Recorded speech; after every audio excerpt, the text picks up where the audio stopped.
Ciao a tutti e bentornati sul mio canale, oppure benvenuti se questo è il primo video che guardate qui sul mio canale. Vorrei iniziare questo anno nuovo con un obiettivo per voi, per noi, cioè quello di non avere più timore, non avere più paura di parlare, non avere più timore di conversare in italiano con qualcuno. La cosa che blocca la maggior parte degli studenti è il fatto di non volere fare errori. Però fare errori è inevitabile e necessario. Fa parte del processo di apprendimento di una lingua straniera. Quindi dobbiamo fare errori, è bene che facciamo errori. Gli errori linguistici che facciamo possono essere un'occasione per imparare una cosa nuova. Possono anche essere un'occasione per sorridere e per farsi una risata e quindi in qualche modo esorcizzare questo timore di parlare. E l'obiettivo del video di oggi è proprio quello di aiutarvi a esorcizzare questo timore di parlare. Come? Vi leggerò dei commenti che alcuni di voi hanno scritto per raccontarmi un momento divertente che è nato grazie ad un loro errore linguistico e ascolteremo anche dei messaggi vocali, sempre mandati da alcuni di voi. Ovviamente io vi ringrazio tantissimo per aver dedicato del tempo a scrivere questi commenti e a registrare i messaggi vocali che ascolteremo insieme nella seconda metà di questo video. Ho chiesto di condividere dei momenti divertenti di cui le persone coinvolte possano ridere, insomma, quindi non cose imbarazzanti o cose che non si ha voglia di raccontare, ma dei piccoli aneddoti che possono essere divertenti per tutti, anche per le persone coinvolte. Quindi in sostanza quello che vorrei ottenere con questo video è farvi sorridere degli errori linguistici che si possono commettere quando si parla una lingua straniera e quindi alleggerire un po' tutta la pressione che si può avere quando si deve parlare. Va bene? Allora io direi di iniziare subito con i commenti che mi avete lasciato. Io li leggerò per voi, ma metterò i commenti anche sullo schermo qui. Allora, iniziamo con il primo. Stavo camminando per strada e parlavo al telefono con il mio ragazzo, oggi marito, che è italiano. E siccome indossavo la mascherina, i miei occhiali ad un tratto si sono appannati. Bene, io però gli ho detto: un attimo, che i miei occhiali si sono impanati. Ora, ogni qualvolta io preparo l'impanatura, lui mi chiede se mangeremo occhiali impanati. È molto carina questa storia.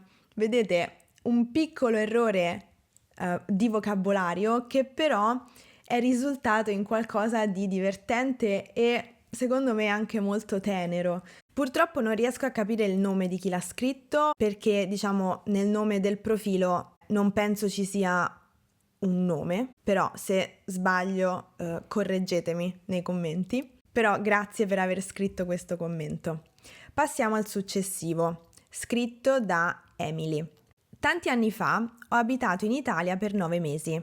Il mio accento era abbastanza buono, ma non sempre pronunciavo le consonanti doppie con enfasi sufficiente.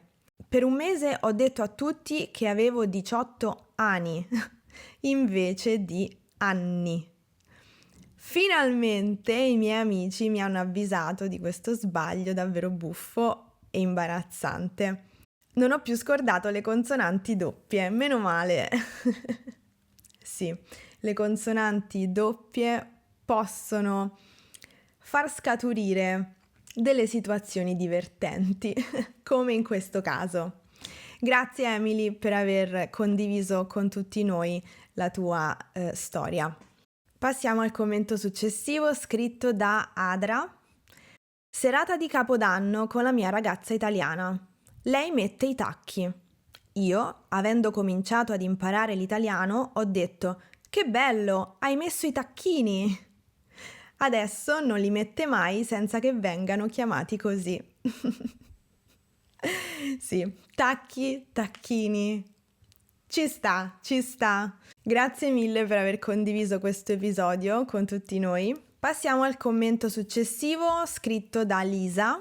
Io e la mia amica abruzzese, che abitava qui negli Stati Uniti in quel momento, siamo andate in un negozio di cibo sano e le ho spiegato che il cibo non aveva i preservativi. Lei era imbarazzata, ma io non capivo il problema. Poi lei mi ha spiegato che i preservativi sono i condoms e invece preservatives sono i conservanti. Eh sì, perché qui siamo nel campo dei falsi amici. I preservatives sono i conservanti nel cibo. Grazie Elisa per aver condiviso questo episodio. Allora, adesso passiamo ai vostri messaggi vocali. Siete pronti? Il primo messaggio vocale è da parte di Rebecca.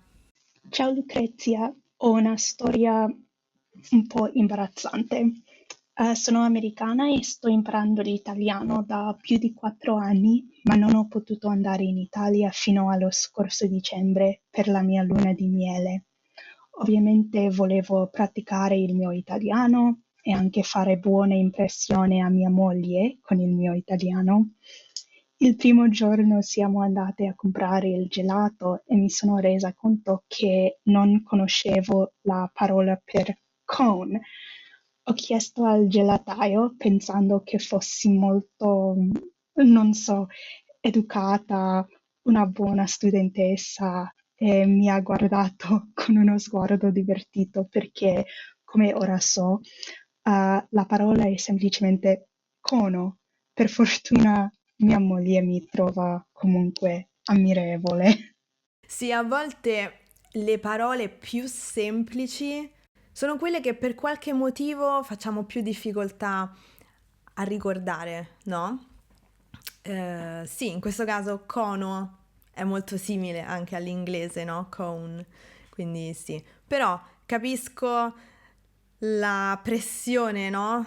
Di quando sei in un posto come una gelateria e magari c'è la fila dietro di te e devi chiedere che cosa vuoi, c'è un po' di pressione. Ce l'ho io a volte quando mi trovo in queste situazioni e sono madrelingua, quindi mi immagino, capisco bene la situazione per una persona che sta imparando quella lingua. Grazie mille Rebecca per aver condiviso questa storia con noi. Andiamo avanti e ascoltiamo il messaggio vocale di Jim.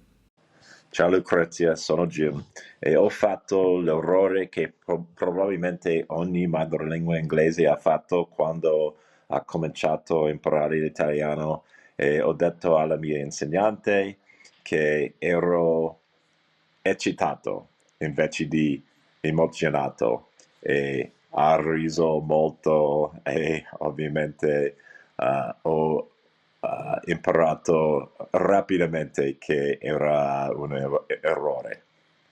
Grazie, è tutto. Ciao.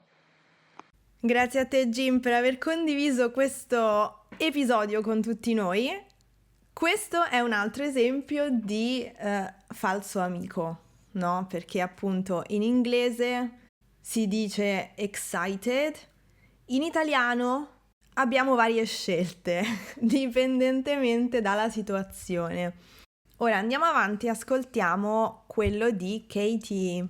Ciao Lucrezia, ho una storia abbastanza buffa per te. Allora, quando ho cominciato a studiare italiano, ho avuto una conversazione con la mia insegnante e lei mi ha detto qualcosa e volevo dire in risposta make sense, ma in italiano ho detto fa senso invece di ha senso e lei ha riso e mi ha detto che fa senso, le ha fatto pensare a qualcosa che fa schifo, una sensazione schifa in un certo senso. Quindi non ho mai dimenticato la frase ha senso invece di fa senso. Allora, spero che questo vada bene per te. Ciao! Ciao Katie, sì, va benissimo. Anche questo è un esempio di falsi amici, perché appunto it makes sense in italiano è ha senso, ha senso. Perché se traduciamo letteralmente diventa fa senso, che significa però fa schifo. Quindi diciamo può generare delle incomprensioni nella conversazione. Grazie mille Katie per aver condiviso con noi il tuo episodio divertente.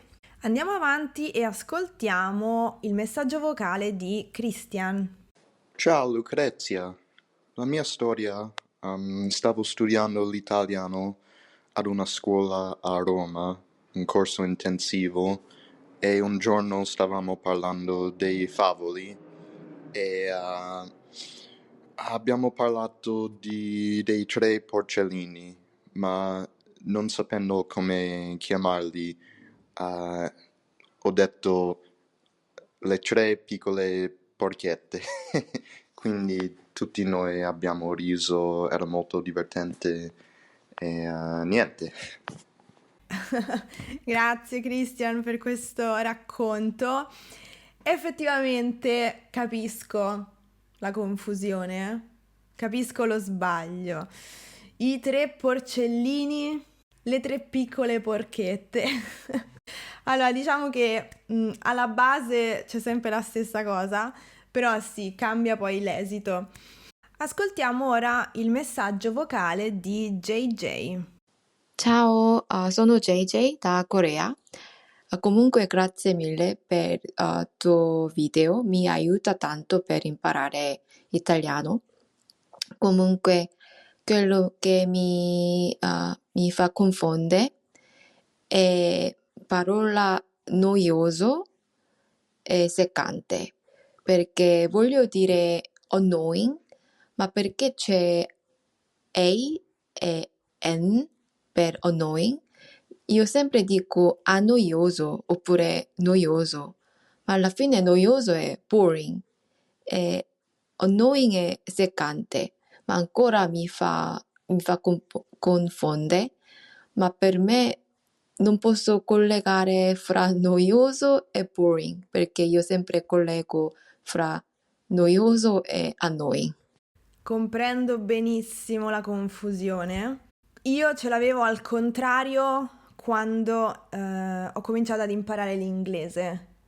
Effettivamente sono delle parole molto simili, quindi sì, capisco bene questa confusione. Grazie mille JJ per il tuo messaggio vocale. Questa potrebbe diventare una serie. Ho altri messaggi vocali da condividere con voi, quindi non me li gioco tutti oggi. A proposito, se vi va di condividere il vostro errore divertente, vi lascerò nella descrizione del video qui sotto un link a cui potete lasciare il messaggio vocale. In alternativa, se non vi va di registrare il vostro messaggio vocale, potete lasciare un commento. Potete scrivere il vostro episodio divertente e io lo leggerò ad alta voce, come ho fatto per i commenti scritti in questo video. Allora, fatemi sapere che cosa ne pensate di questa possibile nuova serie. Fatemi anche sapere se alcune delle storie che ho condiviso con voi vi sono sembrate familiari oppure no. E niente, io vi ringrazio per aver guardato questo video e ci vediamo sicuramente nel prossimo. A presto, ciao!